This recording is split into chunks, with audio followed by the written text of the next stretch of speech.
15টা সুন্নত মুখস্থ রাখতে হবে। 1 নাম্বার সুন্নত ফজরের সালাত জামাতে পড়তে হবে। 2 নামাজ মুনাফিকদের কাছে সবচেয়ে কঠিন, একটা হচ্ছে ফজরের নামাজ আর একটা এশার নামাজ। 2 নাম্বার সুন্নাহ হচ্ছে আসওয়াক, মেসওয়াক করা। মাতফারাতুন লিল ফাম মারদাতুন লিররাব, মেসওয়াক করলে দাঁত পরিষ্কার থাকে, আল্লাহ খুশি হয়ে যায়। বিশ্বনবী বলেছেন যদি আমার উম্মতের জন্য কষ্ট না হতো প্রত্যেক নামাজের আগে মেসওয়াক করা আমি ফরজ করে দিতাম। সুবহানাল্লাহ। মেসওয়াক ছিল বিশ্বনবীর জীবনের শেষ আমল। এই মেসওয়াক করে বিশ্বনবী শেষ নিঃশ্বাস ত্যাগ করেছেন। বিশ্বনবী বলতেন নি'মা সিওয়াকিয়াজ যাইতুন ফাইন্নাহু সিওয়াকি ওয়া সিওয়াকুল আমবিয়া মিন ক্বাবলি। যাইতুনের ডালের মেসওয়াক কতই না ভালো, কারণ এটা দিয়ে আমিও মেসওয়াক করি, আমার আগে সব নবীরাই যাইতুনের ডাল দিয়ে মেসওয়াক করেছে। সুবহানাল্লাহ। 3 নাম্বার হচ্ছে দুহুন, তেল মালিশ করবেন। বিশ্বনবী যাইতুনের তেল চুলে আর গায়ে দিতেন। বিশ্বনবী বলতেন ওয়াদাহিনু ফাইন্না ফিত তাদহিনি বারাকাত, তেল খাও, তেল দাও, তেল মালিশ করো, তেলের ভেতরে আল্লাহ বরকত ঢুকাইয়া দিছে। 4 নম্বরে আত্তিব, জুমার দিনে সুগন্ধি লাগিয়ে যাওয়া সুন্নাত।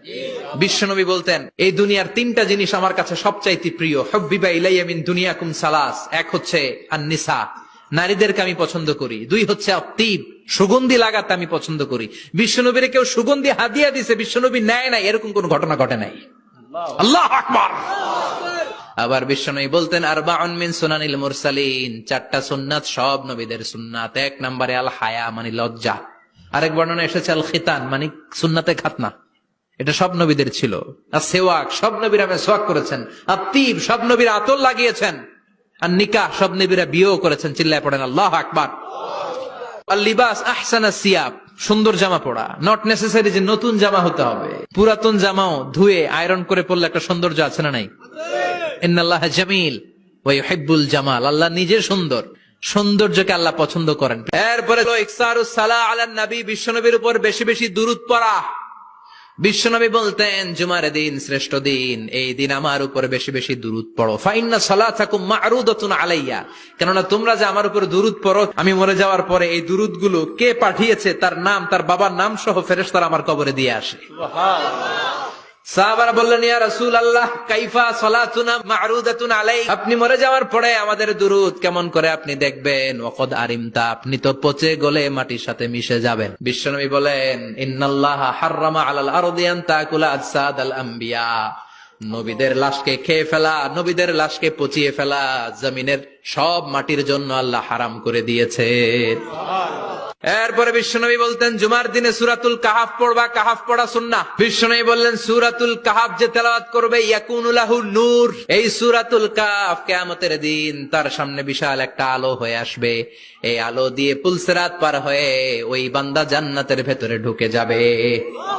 আবার বিশ্বনবী বলেন যারা সূরাতুল কাহাফের প্রথম 10 আয়াত তেলাওয়াত করবে জুমার দিন, শেষের 10 আয়াত যারা জুমার দিন তেলাওয়াত করবে, দাজ্জালের ফিতনা থেকে তাদেরকে মুক্ত রাখবে কে?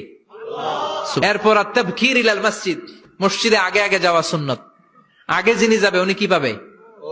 তারপরে গরু, তারপরে বকরি, তারপরে মুরগি, মুরগির পরে ডিম না আন্ডা? আন্ডা। আল মাশিউ আলাল ইকদাম, বিশ্বনবী বললেন হেঁটে হেঁটে জুমার নামাজে যাওয়া সুন্নাহ। প্রতি কদমে কদমে আমলনামায় সওয়াব দিয়ে দিবে কে? এরপরে বিশ্বনবী বললেন আদামু তাখাত্তি রিকাবান নাস, মানুষের ঘাড় ডিঙ্গিয়ে সামনে না যাওয়া সুন্নাহ। অনেকে জুমার দিন আসে সবার শেষে বসতে চায় সামনে, এরকম ডাকাইত আছে না নাই? বিশ্বনবী জুমার খুতবা দিচ্ছেন, হঠাৎ এক সাহাবী সব সাহাবীর ঘাড় ডিঙ্গিয়ে ডিঙ্গিয়ে সামনে আসতেছে বুলেটের মতো। বিশ্বনবী বললেন থামো, এজেলেস বসো মিয়া, ফাকাদ আযাইতা ওয়া আনাইতা, আসছো দেরি করে আবার মুসল্লিদেরকে কষ্ট দিচ্ছ।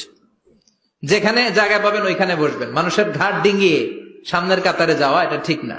এরপরে বিশ্বনবী বললেন দুখুলুল মসজিদে রাকাতাইন, জুমার নামাজের দিন মসজিদে ঢোকার পরে 2 রাকাত পড়া সুন্নাত। কয় রাকাত? 2 রাকাত। এরপরে বিশ্বনবী বললেন ইনসাত, চুপ থেকে খুতবা শুনবা। তাহলে জুমার নামাজে কথা বলা যাবে না, কেউ কথা বললে চুপ করো, এই কথাটাও বলতে বিশ্বনবী নিষেধ করেছেন। চিল্লায় বলেন ঠিক কিনা? এরপরে মজার একটা কথা বিশ্বনবী বলেছেন জুমার নামাজ পড়তে যে যদি কারো ঘুম আসে জায়গা চেঞ্জ করে বসো। পুরো মসজিদের ডানে বায়ে রহমতে ঠাসা, খালি ঘুম আর ঘুম, আছে না নাই? ঘুম আসলে কি করবেন? উঠে যাবেন, উঠে জায়গা চেঞ্জ করবেন, পানির ঝাপটা দিবেন, ঘুম দূর করে দিবে কে? তারপরে বিশ্বনবী বললেন জুমার দিন দোয়া করলে কবুল হয়। এটা কখন? অনেক ইখতিলাফ আছে, বেশিরভাগ মুহাদ্দিসিন বলেছেন জুমার দিন আসরের নামাজের পর থেকে মাগরিবের আগ পর্যন্ত, বিশেষ করে মাগরিবের আগের আধা ঘন্টা, এই সময় আল্লাহর কাছে বান্দা যদি কিছু চায় এই দোয়া আল্লাহ ফিরিয়ে দেয় না। এই 15টা সুন্নাত আমল করা যাবে তো? সবাই রাজি?